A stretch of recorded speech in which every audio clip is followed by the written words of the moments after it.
Akhir-akhir ini banyak konglo-konglo yang tampil di sosmed menceritakan kisah sukses mereka. Aneh bin ajaibnya tuh banyak yang skeptis gitu. Banyak yang bilang kalau konglo-konglo itu bercerita nggak usah didengerin. Terus ada yang bilang ilmu sukses, ilmu dagang itu nggak mungkin diceritain. Wahai sahabatku, dimanapun kalian berada,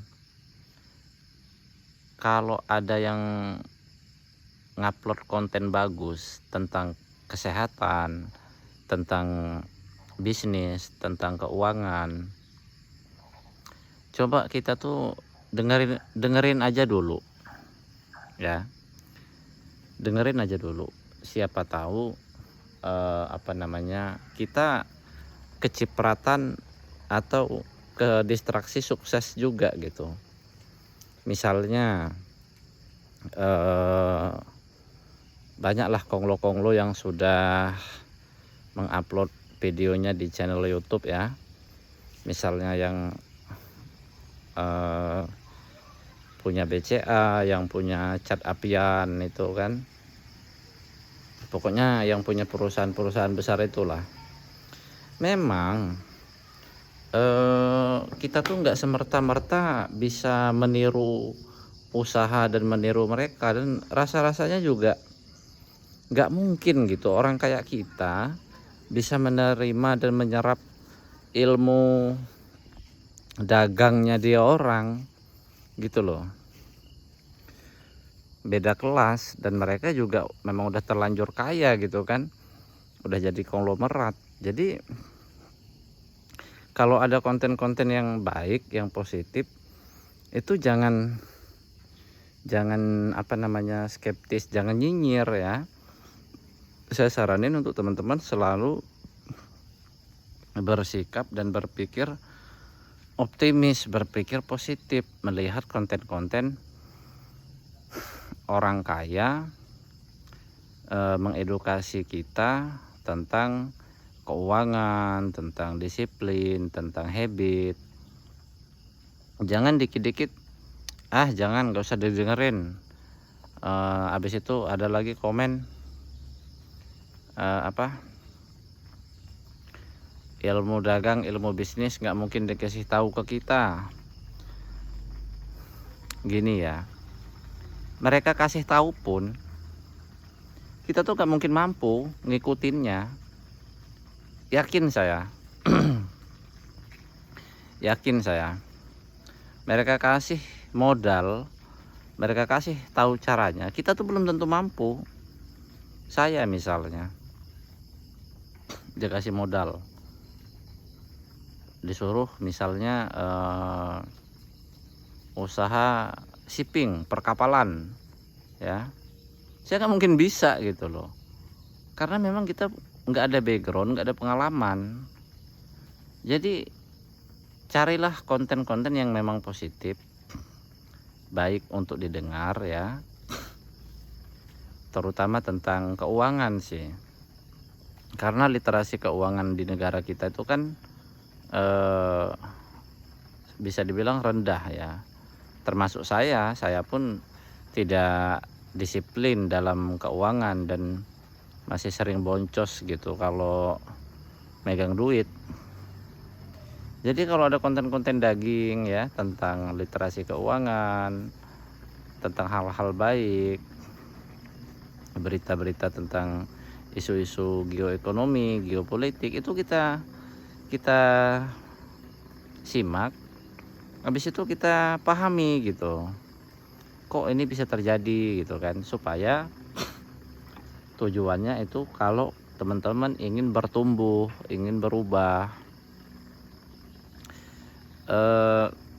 Nggak tahu ya, kalau saya secara pribadi memang suka gitu lihat konten-konten yang sifatnya itu edukasi begitu, karena menurut aku konten edukasi itu siapapun orangnya, apalagi konglomerat ya, orang kaya loh cuy, saya rasa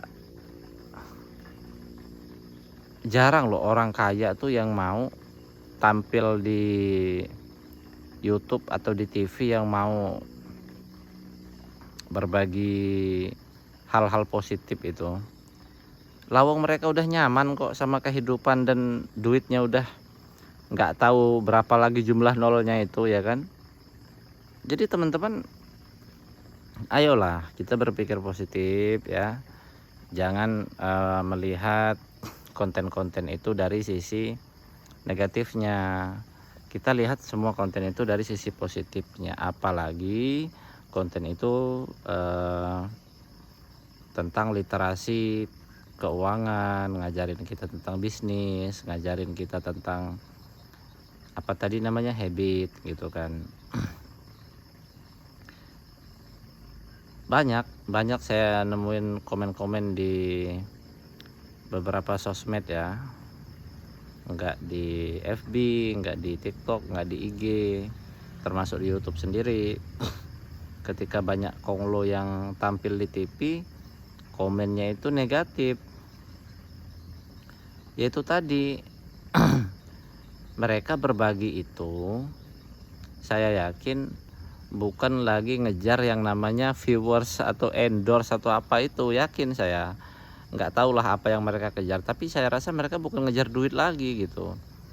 Kapan lagi kita dapat edukasi gratis ya kan, berbahasa Indonesia, mudah dicerna, mudah dipahami, mudah dipelajari.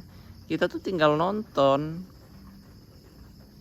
tinggal mengevaluasi pakai strategi, pakai akal kita masing-masing, pakai kemampuan kita masing-masing gitu. Jadi harusnya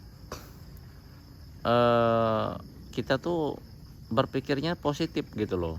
Jangan ngelihat orang kaya bikin konten tuh bawaannya tuh nyinyir aja, sirik aja ya, karena ada masalah mungkin ya, karena memang di beberapa podcast dokter-dokter yang bahas tentang psikologi itu kan, kalau orang itu semua yang dilihatnya itu bermasalah, bisa-bisa memang diri dia itu yang salah, diri dia yang bermasalah. Dia mengira 10 orang itu salah semua, nggak taunya memang diri dia yang salah gitu. Yang bermasalah tuh diri dia, otaknya yang bermasalah, bukan kontennya. Makanya saya mengajak teman-teman untuk ayo kita generasi muda ya, mumpung ini masih 2026, mungkin anaknya baru 4 atau baru 2, atau mungkin masih jomblo, pengen mencari sesuatu yang baru di tahun 2026, tontonlah konten-konten yang memang sifatnya itu edukasi gitu. Nggak usah nonton konten-konten yang nggak guna, karena mohon maaf buat teman-teman semua, generasi kita ini, saya ini kebetulan 93 ya, generasi kita ini akan menjadi penerus daripada orang tua kita gitu. Jadi kalau kita minim literasi, terutama literasi keuangan, bagaimana kita menghadapi 20, 40, 60 tahun yang akan datang kalau usianya nyampe sana gitu kan. Kalau nggak nyampe ya kayaknya sih sia-sia gitu. Kita sudah hidup di zaman yang serba canggih.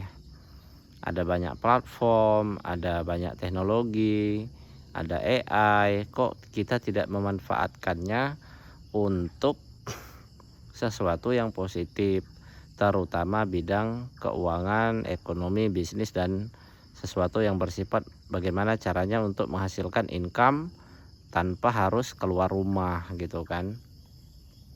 Aku sih sendiri, ini video kelima aku ya guys. Ini aku lagi di belakang rumah, lagi menikmati udara maghrib, habis sholat maghrib tadi.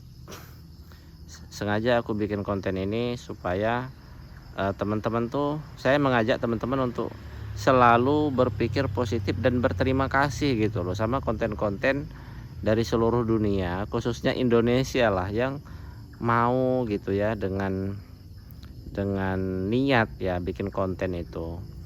Karena mereka dengan kamera yang bagus, dengan tim yang keren, editor yang hebat gitu kan, mau membagikan kisah-kisah inspirasinya itu ke kita. Jadi untuk teman-teman semua, kita itu jangan jangan pesimis gitu ya. Jangan pernah kita itu menganggap konten-konten itu ngomongin orang-orang konglomerat itu yang dalam tanda kutip eh, siapapun konglomeratnya, yang dalam tanda kutip beberapa saya dengar itu nggak mungkin. Misalnya gini, contoh misalnya bank atau produk, konglomerat suatu bank atau konglomerat suatu produk itu bikin konten misalnya ya, terus ada komen, contohnya gini, nggak mungkin orang kaya mau berbagi kunci suksesnya, nggak mungkin orang kaya mau berbagi ilmu dagangnya. Ya seperti saya bilang di awal tadi bos, ya guys, kita dikasih mereka modal, ditantang nih, jangan-jangan kita nggak mampu gitu loh. Jadi seharusnya kita ngelihat, ketemu dengan konten-konten yang begitu tuh, kita tuh terima kasih gitu ya, karena kita diberikan edukasi yang gratis dan enak gitu. Kita tinggal nonton aja, kita nggak perlu yang namanya ribet-ribet mikir, ribet-ribet baca. Kita bisa sambil ngopi, bisa sambil nyebat ya kan. Bisa sambil balas chatting. Jadi ngapain kita itu berpikir tentang sesuatu yang negatif terhadap konten-konten yang memang bagus, yang memang edukatif gitu, memang informatif. Seharusnya kita support ya dengan komen-komen yang positif, membagikannya begitu. Jangan malah kita timbulnya itu ngata-ngatain. Jadi itu teman-teman, kurang dan lebihnya saya pun kalau ada kata-kata saya yang kurang enak atau nggak pas ya, saya minta maaf, karena tujuan aku bikin video ini adalah untuk mengajak teman-teman selalu positive thinking, melihat, menonton, mendukung konten-konten yang memang sifatnya itu adalah literasi, terkhususnya tentang bisnis dan keuangan.